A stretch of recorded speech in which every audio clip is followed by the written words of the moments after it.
प्यारे विद्यार्थियों, आप सबका फिर से स्वागत है। और आज का लेक्चर फर्स्ट सेमेस्टर के लिए ही है और इसमें हम बाइनोमियल थ्योरम डिस्कस कर रहे हैं। इसका एक टॉपिक है जो है वो है मैक्सिमम टर्म। ठीक है, तो मैंने आपको इससे पहले के जो टॉपिक्स हैं जैसे कोई टर्म्स निकालना शुरुआत से अंत से, और एक्स पावर एम का कोफिशिएंट निकालना और मिडिल टर्म्स, ठीक है, इस तरह के मैंने क्वेश्चन आपको बताए हैं। तो और आप जो है इसको पढ़ लीजिएगा, पहले लेक्चर में सब कुछ है। ठीक है, तो बाइनोमियल का ये सेकंड लास्ट टॉपिक है मैक्सिमम टर्म। ठीक, तो मैक्सिमम टर्म आप किसी भी एक्सपेंशन में कैसे निकाल सकते हो। एक्सपेंशन आपका एक्स प्लस ए पावर एन टाइप का ही हो तो आप कैसे मैक्सिमम टर्म निकालते हैं। तो देखिए स्टूडेंट्स, आप जानते हैं टी आर प्लस वन जो है इसकी वैल्यू टी आर ये हो सकती है, यानी टी आर प्लस वन की वैल्यू या तो ग्रेटर देन हो सकती है टी आर से या इक्वल हो सकती है। ये कंडीशन आपको याद रखनी है। ठीक, यदि हम दूसरे वर्ड में लिखें तो आप ऐसे लिख सकते हैं कि टी आर प्लस वन और T R is greater than one, ये लिख सकते हैं। बात समझ रहे हैं। ठीक, इस तरीके से हम मैग्नीट्यूड का साइन लगा देते हैं, अर्थात यहाँ की जो वैल्यू रहेगी वो हम पॉजिटिव लेंगे। ठीक, अब देखिए यहाँ हम क्या है इसको करेंगे सॉल्व। जब आप सॉल्व करेंगे तो आपको कुछ इक्वेशन मिलेगा, वो क्या मिलेगा। तो देखिए सॉल्व कैसे करेंगे। टी आर प्लस वन की जगह आप रखेंगे N C R X power N minus R and A to the power R. ठीक, डिवाइडेड बाई टी आर। अब टी आर देखिए कब आएगा, जब आर की जगह जो है आप आर माइनस वन रिप्लेस कर दें। जब यहाँ आर माइनस वन रखेंगे तो आपको ऐसे मिलेगा, वन से वन कैंसिल, टी आर बन जाएगा। ठीक, यानी कि आप आर को कर रहे हैं आर माइनस वन से रिप्लेस, तो इसी में कर दीजिए। ठीक है, तो यहाँ N C R minus one X power N R minus one and A power R minus one. जब आप इसको सॉल्व करेंगे, ठीक है, अब हम सॉल्व इसको नहीं करते हैं क्योंकि यहाँ फैक्टर ये आपको कॉम्बिनेशन तोड़ना पड़ेगा। समझ रहे हैं बात को। तो हम सॉल्व नहीं करते हैं और डायरेक्टली जो है इसको लिख देते हैं कि क्या इसका सॉल्यूशन आता है, वो आप याद कर लीजिएगा। ठीक, तो वही फार्मूला आप अप्लाई करिएगा। देखिए सॉल्यूशन आएगा इसका, यहाँ चलिए यहीं लिखते हैं n minus r plus one upon r into x by a और इसका मैग्नीट्यूड। अर्थात यहाँ पर अगर एक्स और ए माइनस के हैं तो आप उसको पॉजिटिव कर दीजिएगा, इज ग्रेटर इक्वल वन। ठीक, ये आपको याद रखना है, बस इसी से मैक्सिमम टर्म आपको पता चलेगा कि कौन सा है। अब देखिए इसमें दो कंडीशन आप याद रखिएगा। इसमें जब एन एक्स ए और आर की वैल्यू आप रखेंगे सॉल्व करेंगे तो यदि यहाँ आर की वैल्यू मिली आपको, आर की वैल्यू कैसी मिली, यदि इंटीजर मिल रही है, इंटीजर।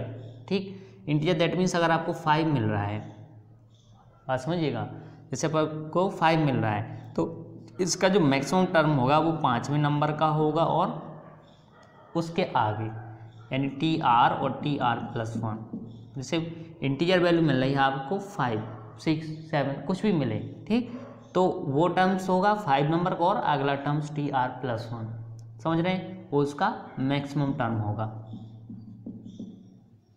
ठीक, दूसरी कंडीशन ये रहेगी कि आर यदि क्या हो फ्रैक्शन वैल्यू मिल रही है आपको भिन्न के फॉर्म में, जैसे 3/2, यानी कि 3/2 कितना है आपका, ये है 1.5। ठीक, तो 1.5 ना लिख के आप क्या इसको सीधे 2 मान लेंगे, यानी कि इसका आप निकालेंगे T2। दूसरा टर्म इसका मैक्सिमम टर्म होगा। जैसे ये है 6.93, तो इसका आप T7 निकालेंगे। यदि आपके पास 5.20, ठीक, पॉइंट के बाद आपका जीरो के अलावा कुछ भी आ जाए, 5.2 आए, 1 आ जाए, कुछ भी आ जाए, ठीक, यानी फ्रैक्शन वैल्यू आ रही है तो आप उसका अगला टर्म्स लेंगे, एक पूर्ण संख्या लेंगे, इंटीजर लेंगे। क्लियर है ना। ठीक, तो वो मैक्सिमम टर्म होगा। अब देखिए हम एक लगाते हैं क्वेश्चन तो आपको मैक्सिमम टर्म अच्छे से समझ में आ जाएगा।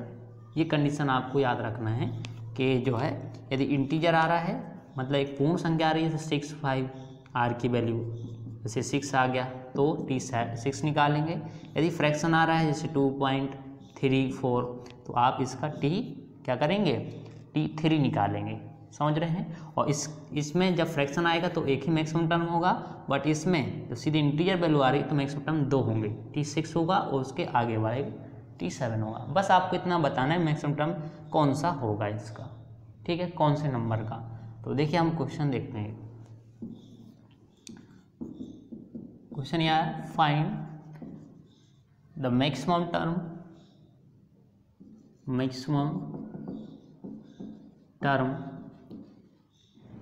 in the expansion of in the expansion of 4 minus 3x power 8, और इसमें गिवन है x इक्वल्स टू 4। x की वैल्यू हमेशा दे रखी होगी जब भी मैक्सिमम टर्म आपसे पूछेगा, क्लियर। हाँ, जब आप सॉल्व करेंगे इसको, ठीक, तो सॉल्व कैसे होगा, आप जो है ये फॉर्मूला डायरेक्टली अप्लाई करिएगा। फॉर्मूला क्या लिखना है आपको, क्योंकि आप जानते हैं TR+1 और TR का मैग्नीट्यूड जो है ग्रेटर देन 1, ये कंडीशन लिख दीजिएगा। इसको जब आप सॉल्व करेंगे तो आपको ये कुछ फॉर्मूला मिलेगा, n-r+1 अपॉन r, ठीक, इंटू x/a ग्रेटर देन 1। यहाँ n आप पुटअप करिएगा, n की वैल्यू यहाँ से आप देख लेंगे कितना है, 8 है, ठीक, -r+1 upon r into x, यहाँ देखिए x इसको आप ऐसे लिख लीजिए -3x + 4 पावर 8, तो ये x हो गया, ठीक है, और ये a हो गया, तो x + a पावर n, तो x की वैल्यू कितनी है -3x, a कितना है 4, ठीक, इज ग्रेटर देन 1। इसे हम थोड़ा सॉल्व कर लेंगे। अब देखिए यहाँ x की वैल्यू क्या है, 4 गिवन है, तो आप इसकी जगह 4 पुटअप कर देंगे, तो ये कितना हो जाएगा, ये तो 9 हो गया, 9 - r अपॉन r इंटू ये हो गया -3 इंटू x, आप पुटअप कर दें, कितना है 4 upon 4 is greater than 1। Magnitude का साइन हटा दीजिए, माइनस जहाँ है वो हटा दीजिए आप, ये 4 डिवाइड हो गया, यहाँ 3 बचेगा, 3 का मल्टीपल आप इससे करें, 27 - 3r, देखिए हम माइनस हटा दिए वाला, मैग्नीट्यूड का साइन हटाए तो माइनस हट जाएगा, और नीचे बचेगा आपका r इज ग्रेटर देन 1।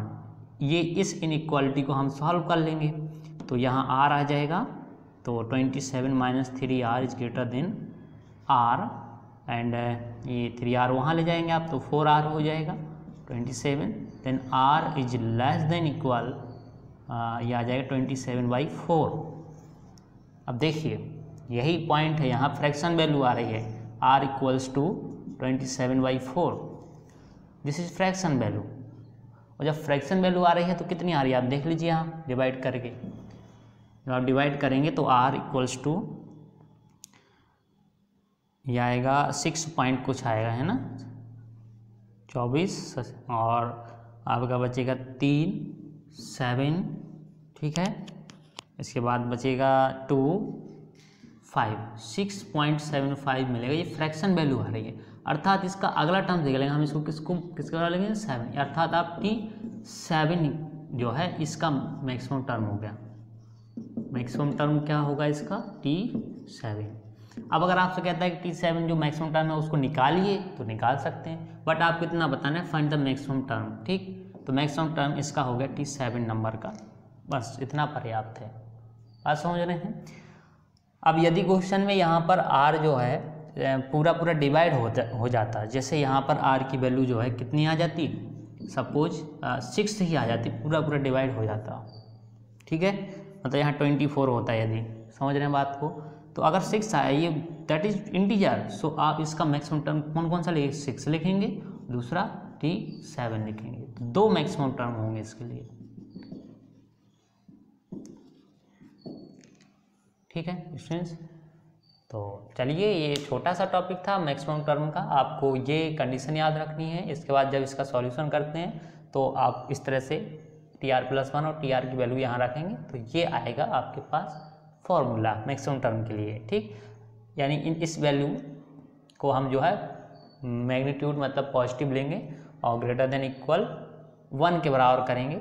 अब यहाँ पर आपको r की वैल्यू निकालनी पड़ेगी, तो n x और a ये आप जो है जो भी आपको क्वेश्चन है वहाँ से पुटअप करें। जैसे क्वेश्चन था इसमें 4a, ठीक है, तो x, a और n हमने तीनों वैल्यू रखी, r की वैल्यू निकाली। अब r की वैल्यू यहाँ यदि इंटीजर आती है तो एक वो जैसे 6 आई तो 6 रहेगा और अगला टर्म्स रहेगा मैक्सिमम टर्म।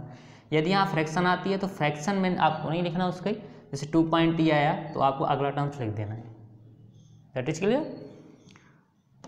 चलिए, तो ये मैक्सिमम टर्म था और ये छोटे छोटे क्वेश्चन हैं। तो चलिए ज़रा एक बार हम रिवाइज कर लेते हैं कि इसमें अभी तक हमने आपको बाइनोमियल में क्या क्या डिस्कस किया है। इसके बाद केवल बाइनोमियल कोफिशिएंट से रिलेटेड कुछ सीरीज रह जाती है, तो वो हम डिस्कस कर लेंगे, ठीक है, और वो अगले लेक्चर में करते हैं। और अगला लेक्चर आप ये समझिए बहुत इंपॉर्टेंट रहेगा, क्योंकि सीरीज से रिलेटेड एक क्वेश्चन हमेशा आता है बाइनोमियल में। देखिए, सबसे पहले हमने जो है थ्योरम पढ़ी, इसको अब करते हैं। सबसे पहले आपने जो है थ्योरम पढ़ी है, या x प्लस a की power n equals to summation r equals to 0 to n C R X power n minus R A to the power r। सबसे पहले आपने ये पढ़ा, इसका ये जनरल टर्म फिर आपने निकाला, ठीक है। दूसरा पॉइंट जनरल टर्म्स, तो इस जनरल टर्म से बहुत क्वेश्चन लगते हैं, ठीक है, मतलब प्रत्येक क्वेश्चन बस इसी से लगना है। जनरल टर्म निकाला आपने, ठीक है, ये शुरुआत से आपने कोई पद निकालना सीखा, ठीक, तो इसी से आप निकालते हैं, यानी कि टर्म्स फ्रॉम बिगिनिंग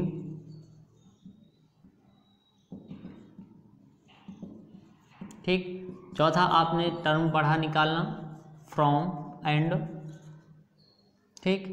पांचवा आपने पढ़ा मिडिल टर्म। छठवां जो पॉइंट है वो आपने पढ़ा है मैक्सिमम टर्म निकालना,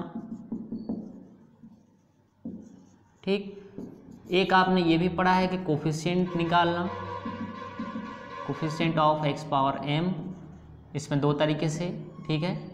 लैंग्वेज बस का अंतर होता है, यहाँ इंडिपेंडेंट करके दे सकता है आपको, इंडिपेंडेंट ऑफ x या फ्री फ्रॉम x, इसका मतलब आपको x पावर 0 को कोफिशिएंट निकालना है, ठीक है। यहाँ कोफिशिएंट ऑफ सीधे का है, यहाँ m क्या है, m है पॉजिटिव इंटीजर, 1 2 3 4 कुछ भी, ठीक है, और इक्वल भी हो सकता है क्योंकि 0 भी, कोफिशिएंट ऑफ x पावर 0 भी कह सकता है, ठीक। तो इतने तरह के क्वेश्चन इसमें बनते हैं। एक आपका शुरुआत से nवा टर्म्स निकालना, मतलब rवा टर्म्स, r प्लस 1वां टर्म्स निकालना, ठीक, किसमें x plus a power n के प्रसार में, ये सब इसी के लिए हैं, x plus a power n, ठीक, बस यही है इम्पोर्टेंट। दूसरा आपने अंत से निकालना पढ़ा, तो इसके लिए मैंने अभी बताया था आपको n माइनस बी प्लस 2 वहाँ पर, ये फ्रॉम बिगिनिंग पॉइंट, अंत से निकालना है तो आप शुरुआत से ये वाला टर्म्स निकाल लें, ठीक।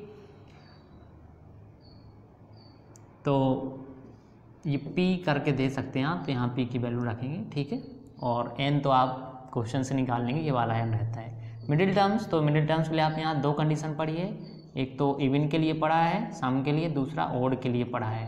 तो इवन के लिए जब पढ़ा है तो आप ये करते हैं n/2 प्लस 1 रखते हैं, और जब ओड होता है n plus 1/2 and n plus 3/2, इस तरह के आप टर्म्स निकालते हैं, ठीक। ये टर्म्स जब इवन हो यहाँ पर n, ठीक, और जब ये वाला n क्या हो, ओड हो, तो आप इस तरह के दो टर्म्स निकालते हैं मिडिल टर्म्स में, समझ रहे हैं।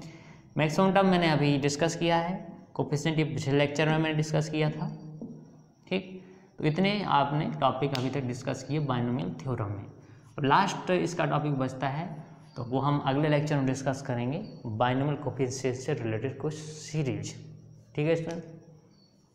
चलिए मिलते हैं हम अगले लेक्चर में। Thank you for watching.